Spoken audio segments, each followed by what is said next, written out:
আমাদের অনন্য স্টোরি সকল প্রকার পার্ট গল্প দেখতে আমাদের চ্যানেলটি সাবস্ক্রাইব করে পাশে থাকা বেল আইকনটিতে ক্লিক করে অল নোটিফিকেশন অন করে দিন। সবসময় মানুষকে ফিরিয়ে দিতে নেই, কিছু কিছু জিনিস নিতে হয়, নয়তো পরে পস্তাতে হয়। আমি তখন বিরক্তিকর দৃষ্টিতে তাকিয়ে মানা করার আগেই ভাইয়া ইশারা করে আয়েশের থেকে রুমালটা নিতে বলল। আমি ওনার দিকে না তাকিয়ে এক টানে রুমাল নিলাম। নিজের মুখে রুমাল ঠেকিয়ে মুছতেই পেছন থেকে আয়াস ফিসফিস করে বলে উঠলেন, আমার রুমাল, আমার গন্ধ লেগে আছে। এই রুমালটা প্রতিদিন আমার কথা তোমাকে মনে করাবে। চোখ রাঙিয়ে ওনার দিকে তাকাতেই ভাইয়া জিজ্ঞেস করল, কি কথা হচ্ছে? আমি জয়েন হতে পারি না? আয়াস নিচের হাত ছাড়িয়ে গায়ের ময়লা ঝেড়ে স্মিত হেসে বললেন, ওয়াই নট? তবে একটা মানতে হবে মিস্টার রিক রায়জাদা, আপনার বোন কিন্তু ড্যান্স ভালোই জানে। হোয়াট? আপনি কোথায় ওকে ডান্স করতে দেখলেন? আয়াস আমার দিকে তাকিয়ে বাঁকা হেসে আবারও ভাইয়ার সাথে কথা বলাতে ব্যস্ত হয়ে পড়লেন। আমার সাথে একটু আগে তাল মিলিয়েছে তো। ভাইয়া আমার দিকে তাকিয়ে অবিশ্বাস্য কণ্ঠে বলে উঠল। সত্যি আনিশা? আমি কিছু না বলে অন্যদিকে তাকালাম। তখনই ভাইয়া আমাকে উদ্দেশ্য করে বলল, আনিশা অন্যদিকে তাকাবি না, স্ট্রেট আয়েশ চৌধুরীর দিকে তাকা। আমি ভ্রু কুঁচকে ভাইয়ার দিকে তাকালাম। আমার এই দৃষ্টির মানে হলো কেন আমি এই লোকটার দিকে তাকাবো? কোনো মানে হয় ওই নোংরা লোকের দিকে তাকানো? ওনার দিকে তাকানো মানে নিজের চোখের জ্যোতি কমে যাওয়া। ভাইয়া এবার বেশ স্বাভাবিক হয়ে সোজা হয়ে দাঁড়িয়ে বলে উঠল, জানেন মিস্টার চৌধুরী, আমার এই বোন সারাক্ষণ কি নিয়ে জল্পনা কল্পনাতে মেতে থাকে। প্রতিদিন আমাকে আর বাবাকে একবারের জন্য হলেও আপনার কথা বলবে। আপনি নাকি ওর পথ আটকেছেন, আপনি নাকি ওকে জ্বালিয়েছেন, আরো নানান রকম কথা। ভাইয়া আবার দাঁত কেলিয়ে হেসে পড়ল, কোনো মানে হয় এসব বলার? আপনি কত বিজি একজন মানুষ, আপনার সময় আছে? আপনি বলুন। আয়াস আমার দিকে তাকিয়ে বাঁকা হেসে ভাইয়ার উদ্দেশ্যে কিছুটা ব্যস্ততার সুরে বললেন, আমার মনে হয় আপনার বোন আমাকে নিয়ে বেশি ভাবা শুরু করেছে।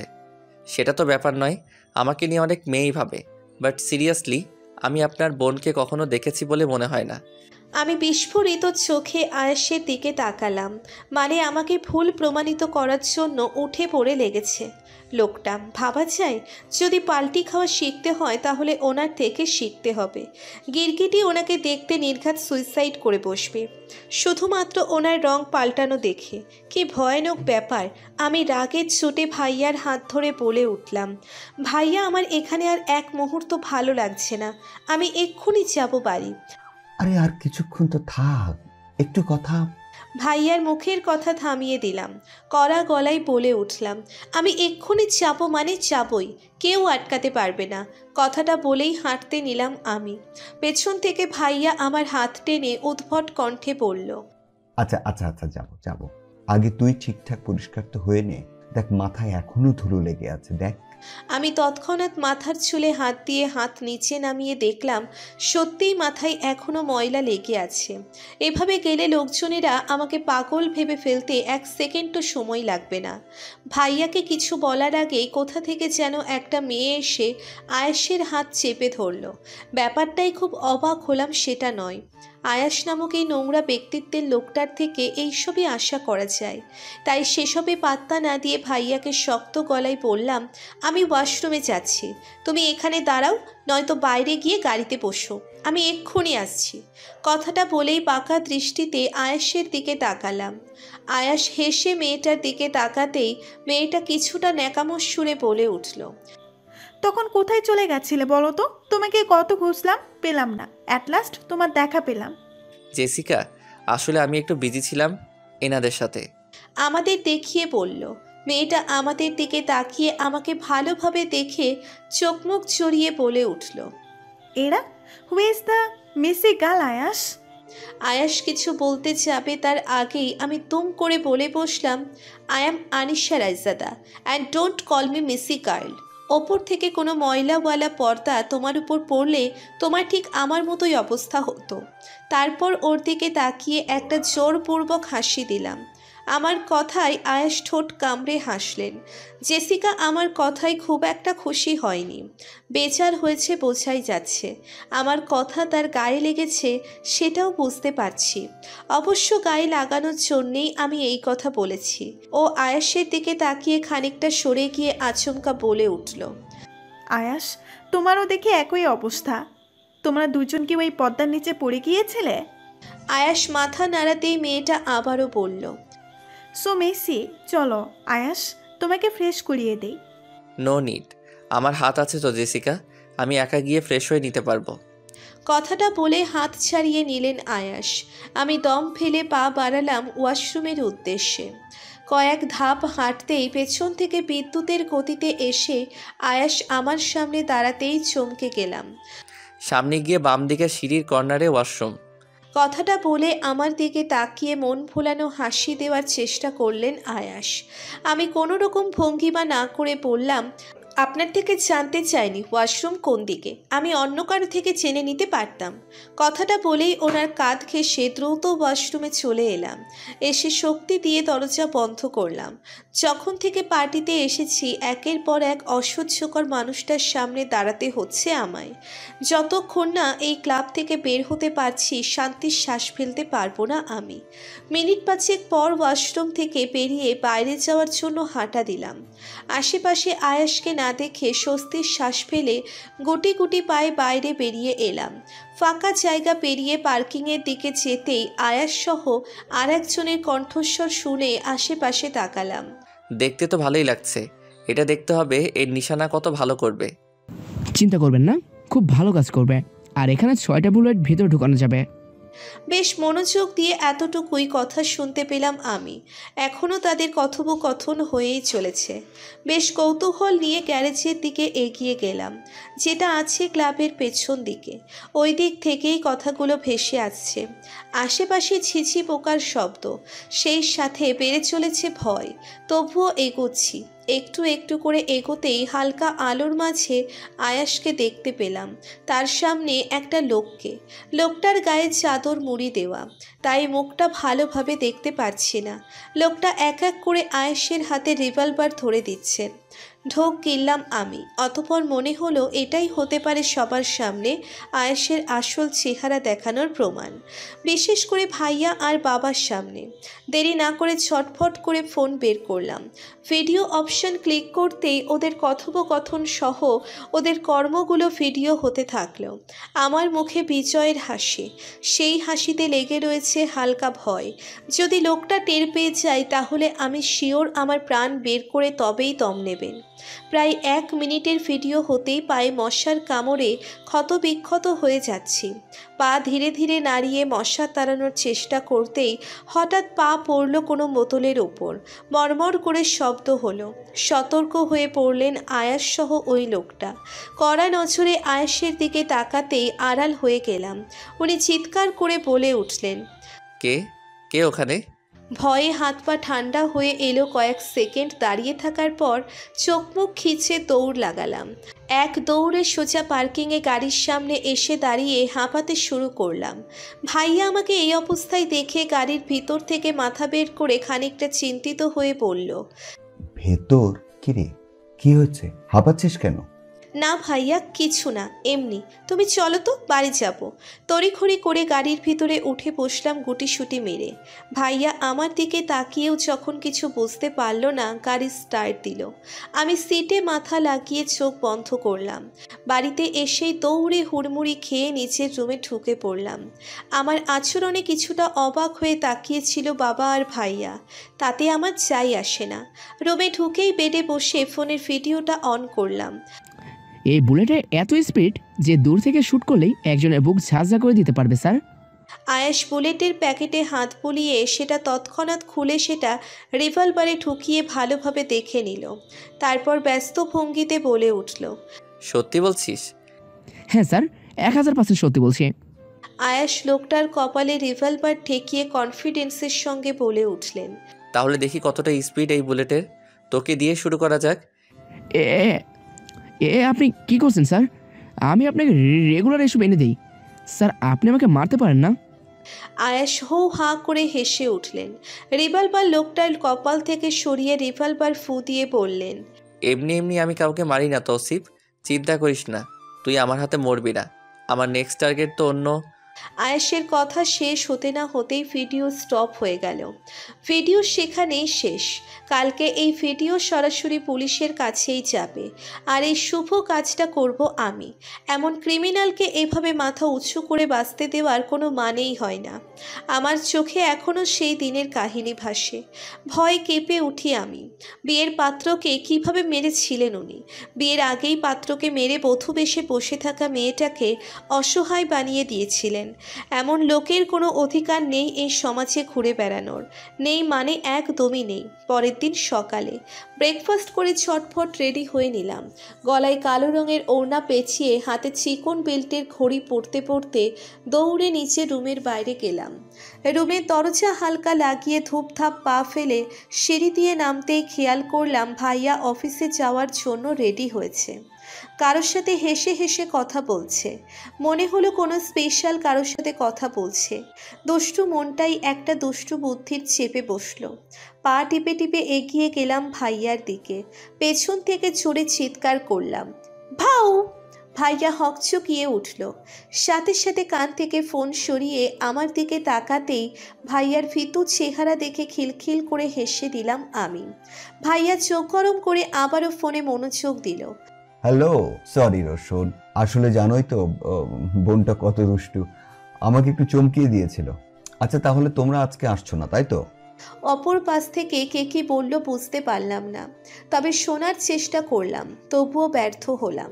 ভাইয়া আবারও সুমধুর কণ্ঠে বলল, ওকে, নো প্রবলেম, কালকে চলে এসো। হ্যাঁ হ্যাঁ, রাখছি তাহলে।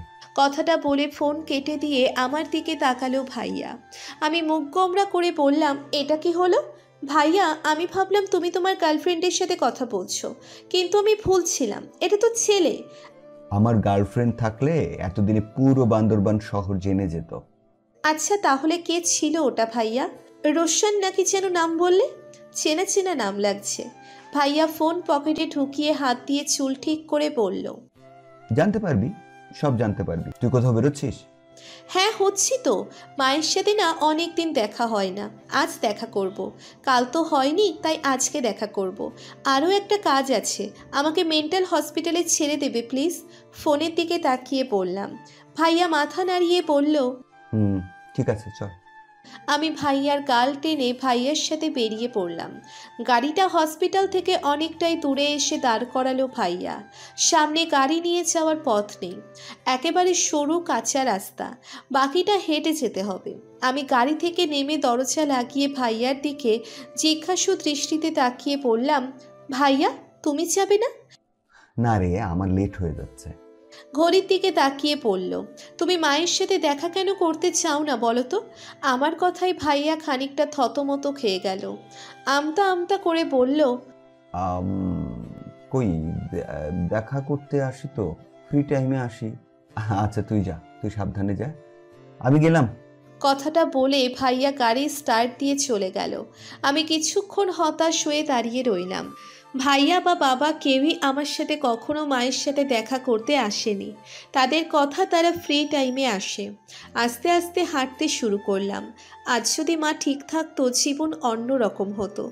মা আর সন্তানের কত স্মৃতি জড়িয়ে থাকে, অথচ আমাকে দেখো, মায়ের সাথে একটা ছবি পর্যন্ত নেই। ভেতর থেকে দীর্ঘ নিঃশ্বাস নামক জিনিসটা বেরিয়ে এলো। হসপিটালে ঢুকতেই নানা রকম চেঁচামেচি কানে এলো। এটা নতুন কিছু নয়, এখানে এমনই হয়। নানান রকম মানসিক রোগীদের ঠাঁই হয় এখানে, তারাই এমন চেঁচামেচি করে। আশেপাশে তাকিয়ে দেখলাম কেউ একে অপরের সাথে মারামারি করছে, কেউ ঝগড়া, আবার কেউ গান করছে।